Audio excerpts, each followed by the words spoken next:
What comes to your mind when I mention meditation? How do you do it? I mean, what even is meditation?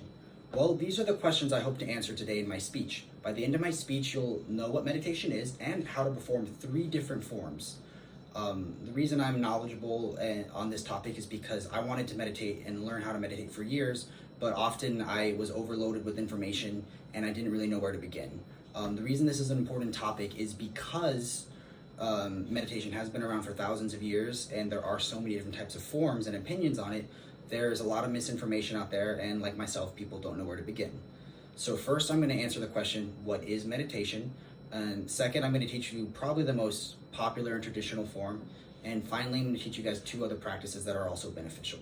So what is meditation? Well, for starters, meditation is not a religion or religious practice. The practice of meditation can be traced back to 12th century China, but in reality, it's probably a lot older. Meditation does play a role in almost all major religions in some form, not just Buddhism. And because of that, it is often misunderstood as a religious practice.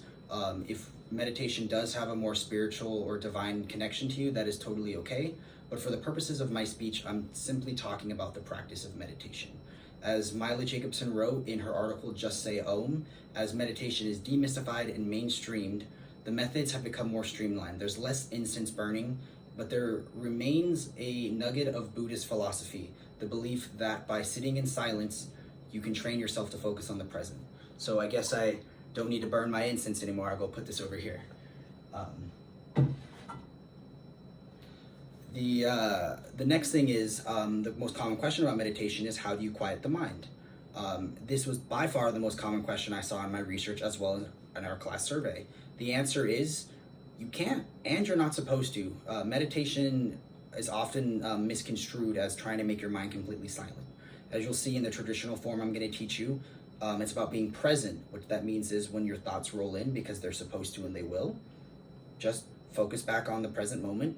Or in the other forms I'm going to teach you, it's about learning how to control those thoughts and make them be a bit more positive or have a bit more gratitude. So now that we've got that out of the way, I'm going to teach you guys the first form. The first form, as I said, is the most traditional and popular. It is called mindfulness breathing meditation. The purpose of that form is to make yourself focused, as you can say by the name, be mindful on your breathing and focus on the present moment. So how to perform this meditation is you start by finding a comfortable place. It can be on a bed, on a meditation cushion, something like this. It can be in your car. It can even be 2 minutes before we record this speech so you don't have any nerves. So how do you perform? You find your comfortable position, you sit down or lay down, and you close your eyes. All you have to do is breathe in slowly through your nose and out through your mouth. As you breathe in, just focus on your breath.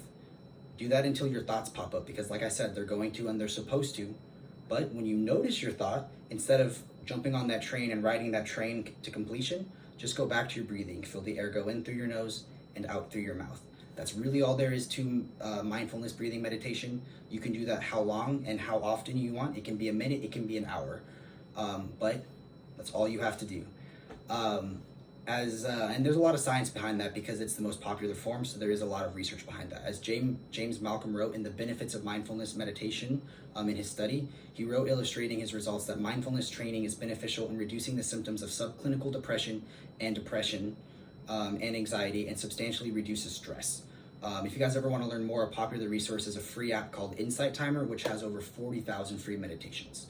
While that is the most popular form, that is also not the only form. So the next form I'm going to teach you, you can do with your eyes open throughout the day. You don't have to be sitting on the ground. It's through the use of self-affirmations or gratitude. Self-affirmations are positive I statements, even if it's about a negative topic that you repeat to yourself. Gratitudes are things that you're grateful for. An example of a self-affirmation for sadness, instead of saying, I don't want to be sad, you would tell yourself, I live in a life full of abundance, of joy, and happiness. Gratitude is you write out a list of things that you're grateful for and you repeat that to yourself. So to practice this form, when you have your affirmation or your gratitude list, first thing you do when you wake up in the morning, read your list or say your affirmation to yourself. When you remember it throughout the day, repeat it to yourself and say it to yourself before you go to sleep. It can also be combined with mindfulness breathing meditation. Instead of being mindful of your breath, you can focus on your affirmation or your gratitude. So, I mean, another popular way is through journaling. You can buy a self-affirmation journal or a gratitude journal, or make one yourself. And there's science behind them as well too. Gratitude works by retraining your mind to be more thankful and cultivate a mindset of like positivity. Self-affirmations actually have been shown through a study done at Texas University to sharply attack your defense biases about yourself and encourage an attitude and behavior of change. Basically, what that means is it tricks your mind into believing your affirmations over time. A free resource would be Gratitude, which is a free gratitude journal with also gives you the self affirmations. So, in conclusion, I hope you learned something new or interesting about the topic. I really strongly believe in the benefits of meditation, but I also believe that you need good information and you need to know some good resources to start if you ever want to learn more. So first I went over what meditation was, then I went over the first traditional type, mindfulness meditation, then I went over self-affirmations and gratitude. So now next time you're asked about what meditation is, you'll know what it is and you'll know 3 different forms. So you guys are masters now.